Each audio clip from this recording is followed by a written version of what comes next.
There I was, standing in the middle of the Patterson family reunion, holding Lauren's hand while her older sister Brittany stared at us from across the backyard. Her face had gone completely pale, like she had just seen a ghost. 6 months ago, I never could have imagined myself in this position. Back then, I thought getting dumped by Brittany was the end of my world. I thought I would never recover from losing the woman I had planned to marry. But life has a funny way of turning your worst moments into your greatest blessings. Before we get into this story, let me know in the comments where you are watching from today. If you enjoy stories about karma and unexpected love, hit that like button and subscribe to the channel. Stick around to see how one woman's selfish game turned into the best thing that ever happened to me. Let me take you back to where it all started. I met Brittany about 2.5 years ago at a company networking event downtown. I was 26 at the time, working as a software developer for a mid-sized tech company. My career was stable, my finances were in order, and I was ready to find someone to build a life with. That night, Brittany walked into the room and immediately caught my attention. She was a marketing coordinator at one of the biggest advertising agencies in the city. Confident, charming, and absolutely stunning. She had this way of commanding attention without even trying. We started talking near the drink station, and I was surprised by how easy the conversation flowed. She laughed at my jokes, asked thoughtful questions about my work, and seemed genuinely interested in getting to know me. By the end of the night, we had exchanged numbers, and I remember driving home feeling like I had just met someone special. The first few months of dating Brittany were incredible. She was attentive, affectionate, and made me feel like I was the only man in the world. We went on weekend trips together, cooked dinner at each other's apartments, and talked about our dreams for the future. I introduced her to my friends, and she introduced me to her family. Everything seemed perfect. I started saving for a ring, genuinely believing that Brittany was the woman I would spend my life with. But somewhere around the 1-year mark, things started to shift. At first, the changes were subtle. Brittany began going out more frequently with her friends, often to clubs and bars, and she never invited me along. When I asked if I could join, she would say it was a girls-only night or that I would not enjoy it. I trusted her, so I did not push. Then came the conversations about our future. Whenever I brought up topics like moving in together or where we saw ourselves in 5 years, Brittany would become evasive. She would change the subject or say she was not ready to think about those things yet. I told myself she just needed more time. Some people move slower than others, and that is okay. But her complaints about me started to pile up. She said I was too serious, too focused on commitment, too eager to settle down. She accused me of putting pressure on her when all I wanted was to know we were on the same page. I began questioning myself constantly. Maybe I was being too intense. Maybe I needed to relax and let things develop naturally, so I pulled back. I stopped bringing up the future. I gave her more space. But nothing I did seemed to make her happy. The arguments became more frequent. Small disagreements would escalate into full-blown fights, and somehow everything always ended up being my fault. I was too clingy. I was too needy. I did not understand her need for independence. I apologized over and over, trying to fix problems I was not even sure I had caused. Then one evening, without any warning, Brittany showed up at my apartment with a look on her face that told me something was wrong. She sat down on my couch, took a deep breath, and told me she needed space to find herself. She said she loved me but was not in love with me anymore. She said we wanted different things in life. I sat there in complete shock, trying to process what she was saying. I asked her to explain, to tell me what had changed, to give me something concrete I could understand. But she just repeated those vague phrases that people use when they do not want to tell the whole truth. I felt like someone had punched me in the chest. Like all the air had been sucked out of the room. She collected a few things she had left at my place, said she was sorry, and walked out the door. Just like that, 2.5 years of my life were over. The weeks following the breakup were some of the darkest I have ever experienced. I could not sleep. I could not focus at work. I stopped going to the gym, stopped seeing friends, stopped doing anything that used to bring me joy. All I could do was replay our relationship in my head, trying to figure out where I had gone wrong.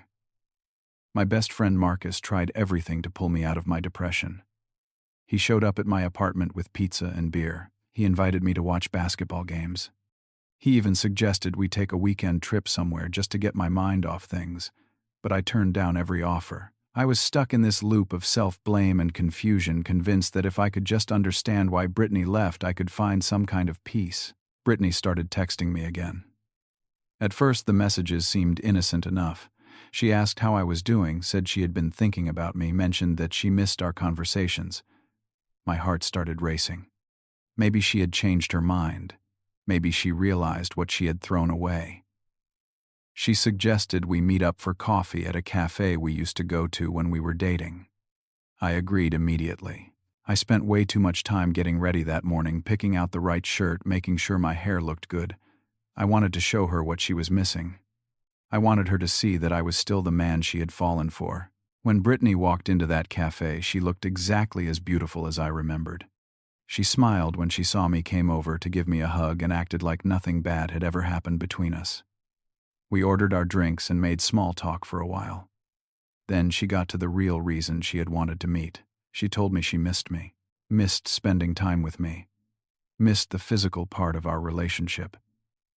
I felt my hopes rising, thinking she was about to ask for another chance. But then she made it clear that she did not want to get back together. Not as boyfriend and girlfriend, anyway. What she wanted was to keep things casual. No strings attached. Friends with benefits. She said she enjoyed her freedom too much to be in a committed relationship, but she also missed what we had in the bedroom. She figured we could have the best of both worlds. I sat there, staring at her, unable to believe what I was hearing. 2.5 years. 2.5 years of building a relationship, of planning a future, of giving her everything I had. And now she wanted to reduce me to some kind of convenient arrangement she could access whenever she felt like it. I asked her if she was serious, just to make sure I was understanding correctly. She said yes, like it was the most reasonable proposal in the world, like she was offering me some kind of favor. Something inside me shifted in that moment. The fog of confusion and self-doubt that had been clouding my mind suddenly lifted. I realized that Brittany had never seen me as a partner. She saw me as an option, a backup plan, someone she could keep on the hook while she did whatever she wanted. I told her I was not anyone's second choice. I was not going to be her convenience, someone she could call when she was bored or lonely. I deserved better than that, and I was done accepting less than I was worth. Then I turned around and walked out of that cafe without looking back. I heard her calling my name, but I kept walking. When I got home, I blocked Brittany on everything. Her phone number, her social media accounts, her email, all of it. I told Marcus what had happened, and he was furious on my behalf. He said he had never liked the way she treated me and that I had made the right decision. Over the next few weeks, Brittany tried to contact me through other means. She texted from different numbers. She sent messages through mutual friends. She even showed up at a bar she knew I frequented, but I refused to engage. Every time I felt tempted to respond, I reminded myself of how she had made me feel in that cafe. Like I was disposable. Like our relationship had meant nothing. Cutting her off was painful. There were nights when I missed her so much that I almost caved. But I stayed strong. I threw myself into my work, taking on extra projects to keep my mind occupied. I started going to the gym again, channeling my frustration into physical exercise. Slowly but surely, I began to feel like myself again. And more than that, I started to feel free. About 2 months after I had cut all contact with Brittany, I was sitting in a coffee shop near my office working on some code for a project deadline. I had my headphones in and was completely focused on my laptop when someone tapped me on the shoulder. I looked up to see a familiar face, though it took me a moment to place it. It was Lauren, Brittany's younger sister. I had met her a handful of times during family dinners and holiday gatherings when Brittany and I were still together. She was 25, a couple years younger than Brittany, and worked as a nurse at one of the local hospitals. To be honest, I had never paid much attention to her back then. My focus had always been entirely on Brittany. Lauren seemed surprised to see me. She apologized for interrupting my work and asked if the seat across from me was taken. I told her it was free, and she sat down with her coffee. We started talking, and I was immediately struck by how different the conversation felt compared to anything I had experienced with Brittany. Lauren was direct and genuine. She did not play games or speak in riddles. When she asked how I was doing, I could tell she actually wanted to know the answer. She brought up the breakup, saying Brittany had mentioned it to the family. Then she said something that caught me completely off guard. She apologized on her sister's behalf. She said she did not know all the details, but from what she had heard, the way Brittany handled things was not right. I appreciated her honesty, even though it was not her apology to make. Lauren explained that she and Brittany had always been very different people despite being sisters. Brittany was outgoing and social, always chasing excitement and attention. Lauren was quieter, more introspective, more focused on building something meaningful rather than chasing temporary thrills. She had chosen nursing because she wanted a career that actually helped people, not one that just looked impressive at parties. We ended up talking for almost 2 hours. The conversation flowed naturally from topic to topic. We discussed our jobs, our hobbies, our views on relationships, and what we wanted from life. I found myself laughing more than I had in months. Lauren had this calm, grounded energy that put me completely at ease. Before she left, she wrote her phone number on a napkin and slid it across the table. She said I could reach out if I ever wanted to talk or grab coffee again. No pressure, no expectations, just an open invitation. I stared at that napkin for 3 days before I finally worked up the courage to send her a text. Part of me felt strange about the whole situation. This was my ex-girlfriend's sister. Was it weird? Was it crossing some kind of line? But then I reminded myself that Brittany had made her choice. She had walked away from our relationship and then tried to turn me into her casual hookup. I owed her nothing. I had every right to move on with my life, and if that meant getting to know Lauren, then so be it. Lauren and I started texting regularly. Our conversations were easy and comfortable, never forced or awkward. After a week of messaging back and forth, I asked if she wanted to get dinner sometime. She said yes. That first dinner turned into a second, then a third, then coffee dates and walks in the park and late-night phone calls that lasted for hours. With each passing day, I discovered new things about Lauren that made me appreciate her more. She was kind without being naive. She was ambitious but not ruthless. She knew exactly what she wanted from life and was not afraid to go after it. Most importantly, she was honest with me about everything. Early on, she told me she was looking for something serious. She was not interested in games or casual arrangements. She wanted a partner she could build a future with. Hearing her say that felt like a breath of fresh air after everything I had been through with Brittany. About 6 weeks after our first dinner, Lauren and I made things official. I asked her to be my girlfriend and she said yes without hesitation. Being with her felt nothing like being with Brittany. There was no anxiety, no walking on eggshells, no constant wondering where I stood. With Lauren, everything was clear and peaceful and right. Of course, we both knew that Brittany would find out eventually. And she did. Someone posted a photo from a friend's birthday party where Lauren and I were together, and it made its way onto social media where Brittany saw it. The fallout was immediate. Brittany called Lauren, demanding to know what was going on. She accused her sister of betraying her, of stabbing her in the back, of breaking some kind of sister code. Lauren listened calmly and then responded in a way that made me respect her even more. She told Brittany that she was a grown woman capable of making her own decisions. She reminded her sister that she had dumped me, that she had been the one to end the relationship. Lauren had not stolen anything from anyone. She had simply found a connection with someone who was free to be in a relationship. Then she said something I will never forget. She said, "You gave him up, Brittany. I did not take anything from you." Brittany hung up in a fury, and Lauren told me about the conversation that night. I asked if she was okay, if this was going to cause problems with her family. She squeezed my hand and told me not to worry. She knew her own worth, and she was not going to let anyone make her feel guilty for being happy. 4 months into our relationship, Lauren told me about the annual Patterson family reunion. It was a big deal for her family, held every summer at her grandparents' house in the suburbs. Aunts, uncles, cousins, everyone gathered for a weekend of food and catching up. Lauren asked if I would come with her. I knew accepting meant I would see Brittany again. We had managed to avoid each other completely since our confrontation at the cafe, but there would be no avoiding her at a family event. I thought about it for a day and then told Lauren I would go. I was not going to let my ex-girlfriend dictate what I could and could not do. Besides, I wanted to meet the rest of Lauren's family properly as her boyfriend. Lauren gave her parents a heads up that she was bringing me. From what she told me, Mr. and Mrs. Patterson had always liked me well enough when I was with Brittany, so she did not anticipate any major issues. The day of the reunion arrived, and I would be lying if I said I was not nervous. Lauren and I drove out to the suburbs together, and I spent most of the car ride reminding myself to stay calm no matter what happened. When we pulled into the driveway, the backyard was already full of people. Lawn chairs scattered across the grass, a grill smoking in the corner, kids running around playing tag. Lauren's mother spotted us first and came over to give us both hugs. She told me it was good to see me again and that she was happy Lauren had found someone so dependable. Her father shook my hand firmly and welcomed me to the reunion. Derek, Lauren, and Brittany's older brother came over next. He was a big guy, the kind who looked like he could have played football in college.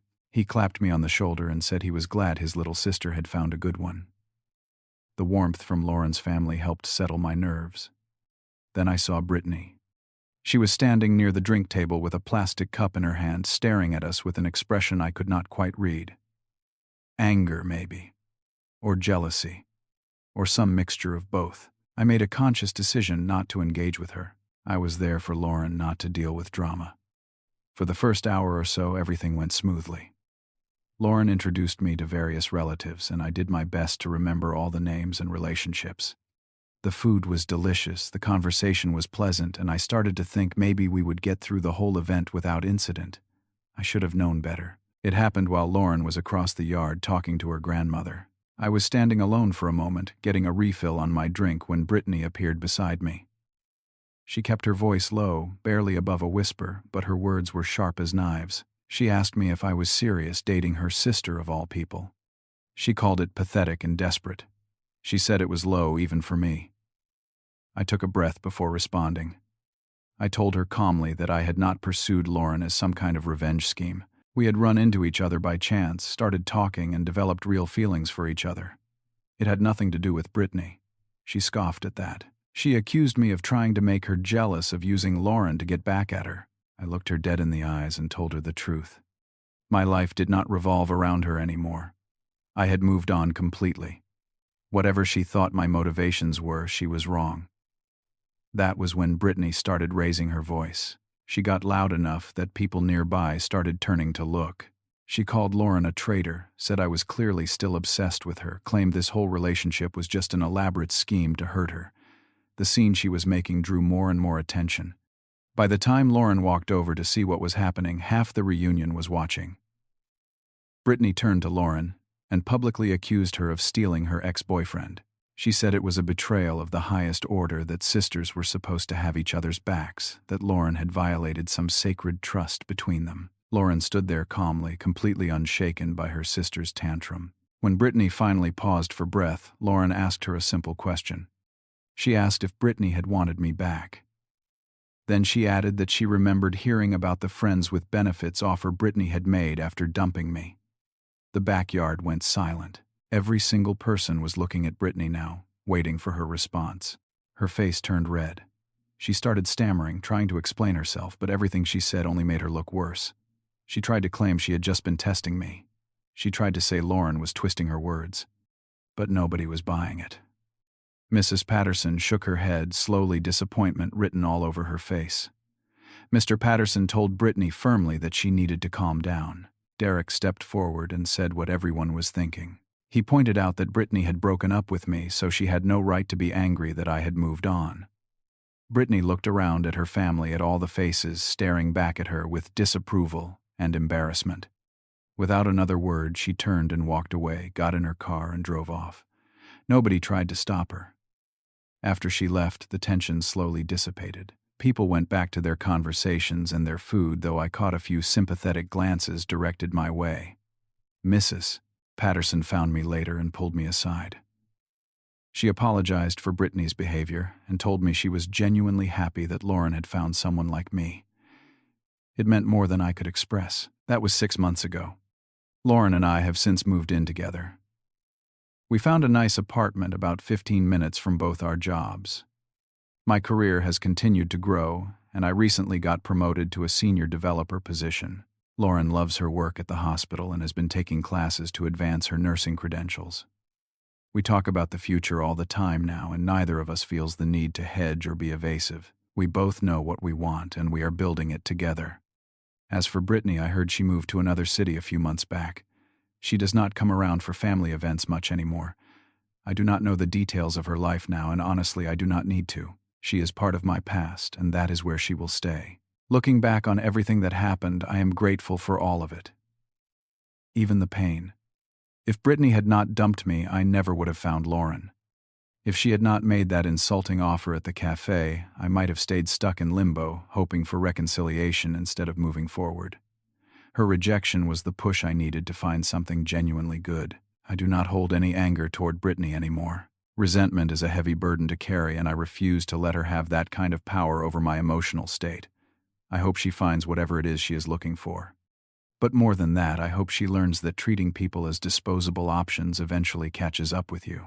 If you are going through something similar right now, if someone has made you feel like you are not good enough or tried to reduce you to a convenient backup plan, I want you to know that their opinion is not your reality. Your worth is not determined by how someone else treats you. Sometimes the people who hurt us the most end up giving us the greatest gift, which is the chance to find something better. Their rejection is often life's redirection. Now, I want to hear from you. Have you ever had someone try to keep you as a backup option after they ended things? How did you handle it? Drop your story in the comments below. I read every single one. If this story resonated with you, please give it a like and share it with someone who might need to hear this message today.